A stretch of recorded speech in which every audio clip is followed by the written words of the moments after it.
Next ఇప్పుడు మాజీ CJ ఆయన మాజీ ప్రధాన న్యాయమూర్తి తెలుగు వ్యక్తి జగన్ 2020 అక్టోబర్ 11 ఎప్పుడో లేఖ రాశారు. ఎన్వి రమణ కుటుంబ సభ్యులు అక్కడ భూమి తీసుకున్నారు ఇది అమరావతిలో అని. కాబట్టి ఆ రెండవది ఆయన చంద్రబాబు నాయుడుకి అత్యంత సన్నిహితుడు కాబట్టి హైకోర్టుకు చాలామంది పేర్లను పంపించి అక్కడ న్యాయమూర్తులు ఉండి మాకు వ్యతిరేకంగా వ్యవహరిస్తున్నారు అని. ఇదే పదాలు కాకపోవచ్చు ఈ అర్థం వచ్చేటట్టుగా అప్పటి ప్రధాన న్యాయమూర్తికి లేఖ రాశారు.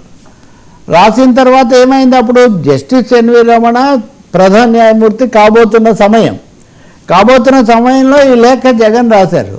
ఇది దేశంలో కూడా ఒక సంచలనం. ఎందుకంటే అసలు ప్రధాన న్యాయమూర్తి మీద లేదా ఒక న్యాయమూర్తి సుప్రీంకోర్టు న్యాయమూర్తి మీద ముఖ్యమంత్రులు లేఖ రాయడమే చాలా అరుదు. అప్పుడెప్పుడో కాసు బ్రహ్మానంద రెడ్డి ఒకసారి రాశారు, ఇంకా తర్వాత ఇదే మొదటిసారి. పైగా ఇది ప్రత్యక్షమైన ఆరోపణలతో కూడింది కాబట్టి ఇది రాజకీయమైన ఆయన ప్రధాన న్యాయమూర్తి కాకుండా అడ్డుకునేటటువంటి ఒక ప్రయత్నం. రెండోది ఆయన ప్రధాన న్యాయమూర్తి అయితే తన కేసులకు ఏదో అవుతుందనే ఒక ఆందోళన కూడా ఉంది. ఇట్లాంటివన్నీ రాజకీయ వర్గాల్లో మీడియా వర్గాల్లో కూడా చాలా చర్చలు జరిగాయి, బహిరంగంగానే చాలామంది మాట్లాడారు. అయితే సుప్రీంకోర్టు తర్వాత దాని మీద ఒక ఆయన బోన్సే అనుకుంటా అప్పుడు బోన్సే ఆయన ప్రధాన న్యాయమూర్తి తన తర్వాత ఈయన పేరు సిఫార్సు చేస్తూ సుప్రీంకోర్టు చిన్న ప్రకటన చేసింది. ఆంధ్రప్రదేశ్ ముఖ్యమంత్రి ఈ విషయం మీద రాసిన లేఖను పరిశీలించడం, ఆరోపణలను పరిశీలించి వాటిని తోసిపుచ్చడం జరిగింది, డిస్మిస్ చేశాము. ఇందులో ఉన్న విషయాలు కాన్ఫిడెన్షియల్ కాబట్టి మేమేమీ చెప్పడం లేదు. ఇది సుప్రీంకోర్టు చెప్పింది. దీన్ని చాలా జాగ్రత్తగా గుర్తుపెట్టుకోవాలి. వాళ్ళు ఆరోపణలు ఆయన లేఖన అభ్యంతరాలను తోసిపుచ్చుతున్నాము అని అనడం తప్ప అందులో ఉన్న విషయాలు మేము ఎవరితో పంచుకోదలుచుకోలేదు, ఇవి చాలా రహస్యమైనవి లేకపోతే క్లాసిఫైడ్ అంటారు చూడండి, కాన్ఫిడెన్షియల్గా ఉంచాల్సి ఉంటుందని వాళ్ళు చెప్పారు. అయితే ఇప్పుడు జస్టిస్ ఎన్వి రమణ గారు అమరావతి దగ్గర ఉన్న విట్టా యూనివర్సిటీ దానికి వెళ్ళి మాట్లాడుతూ చాలా కక్ష సాధింపు చేశారు, నన్ను కూడా టార్గెట్ చేశారు. ఇది ఎందుకు చేశారు అంటే అమరావతి అంటే వాళ్ళకు పడదు, అమరావతిని 3 రాజధానుల గేమ్ అప్పుడు నడుస్తుంది.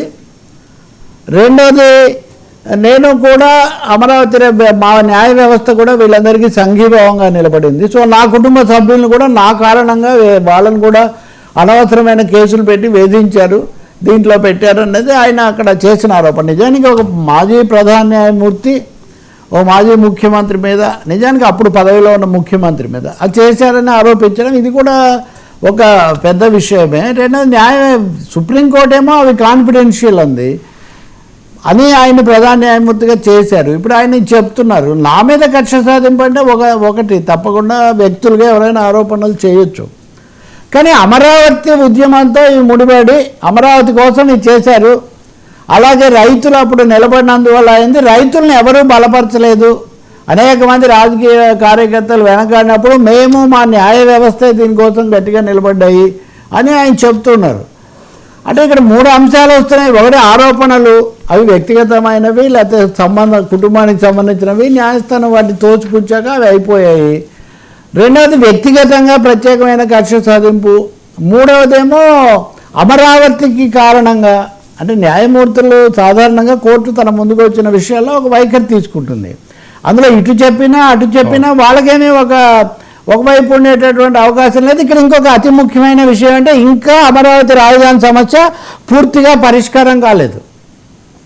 సుప్రీంకోర్టులో కూడా ఇప్పటికి కూడా అసలు రాజధాని గురించి నిర్ణయించే అధికారం శాసనసభకు ఉందా లేదా, మార్చొచ్చా లేదా, రాజ్యాంగ రీత్యా ఇది ఎవరిది అంటే దీర్ఘకాలిక అంశాలు అలా దీర్ఘకాలిక విచారణకు పెట్టుకొని తాత్కాలికంగా మటుకు ఇలా మార్చకూడదు, మీరు ప్రొసీడ్ అవ్వండి అన్న పద్ధతిలో చెప్పారు. మనం ఇంకోసారి దీన్ని చర్చించవచ్చు, కానీ అందువల్ల రాజధాని అంశం కూడా ఇంకా పూర్తిగా ఒక కొలిక్కి రాలేదు. ఈ సమయంలో రాజధాని గురించి కానీ రాజకీయాల గురించి కానీ జస్టిస్ ఎన్వి రమణ చెప్పడం అన్నది బహుశా ఆయన చాలా ప్రగాఢమైనటువంటి ఉద్వేగంతో చెప్పారని అనుకోవాలి.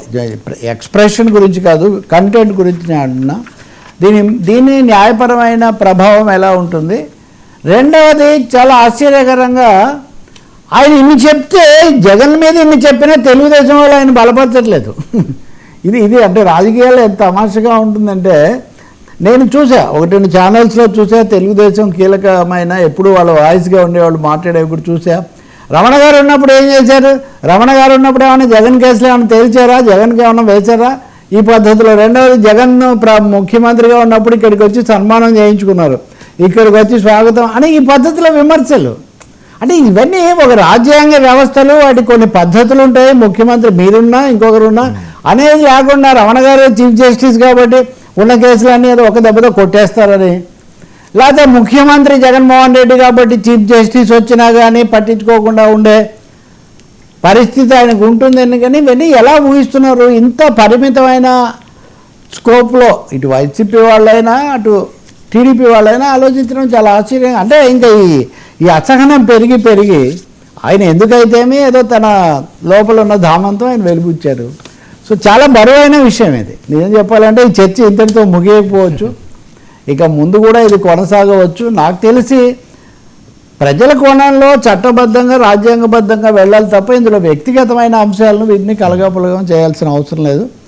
టీడీపీ వాళ్ళు సానుభూతి చూపించకపోవడం మరీ ఇంకా రమణ గారు డైజెస్ట్ చేసుకోవడం కూడా చాలా కష్టమే ఇంత చేసిన తర్వాత. అంటే వాళ్ళు ఎక్కువగా ఆశించారేమో తెలీదు. ఇప్పుడు కూడా కొన్ని ఆశిస్తున్నారు, నేను ఇంత చెప్పాను కదా. మరి అవి కూడా ఏమవుతాయో ఒక ఏడాదిన్నర తర్వాత మళ్ళీ మాట్లాడుకుంటాం కదా, అప్పుడు తెలుస్తాయి. సార్ సిజేఐ సంచలన కామెంట్స్, నేను వద్దని కేంద్ర గేమ్. ఇదైతే అసలు భారతదేశ చరిత్రలో కూడా ఇదివరకు జరిగిందో లేదో. సుప్రీంకోర్టు ప్రస్తుత ప్రధాన న్యాయమూర్తి సిజేఐ గవాయ్ 24వ తారీఖు పదవి విరమణ చేస్తారు. ఆయన ట్రైబ్యునల్స్, సెంట్రల్ ట్రైబ్యునల్స్కి ఎవరు చైర్మన్గా ఉండాలి, వాటి ఫంక్షనింగ్, వాటి ఇది అరేంజ్మెంట్